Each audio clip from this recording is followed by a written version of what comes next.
নমস্কাৰ। আজি মোৰ মায়ে অমিতাৰ পুলি বনাব। কেৰাহীতে আদা, পিঁয়াজ, নহৰু আৰু কেঁচা জলকীয়া দি দিছে।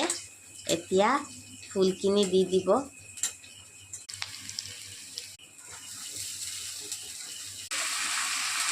এতিয়া নিমখ দিছে আৰু হালধিৰ গুড়ি। এইটো খাবলৈ বহুত ভাল। আপোনালোকে এনেকা ঘৰতে বনাই খাই চাব, ভাল লাগিব। চব ইমান ধুনীয়া ফুলখিনি। এতিয়া ঢাকি থৈ দিব। চাওক এতিয়া কিমান ধুনীয়া হৈছে। ঢাকনি উঠাই দিছে, কিয়নো এইটো এটা উপকাৰী হয়। চবৰ কাৰণে খাবলৈ ভাল। ভাল লাগিলে আপোনালোকে লাইক, শ্বেয়াৰ আৰু ছাবস্ক্ৰাইব কৰিব।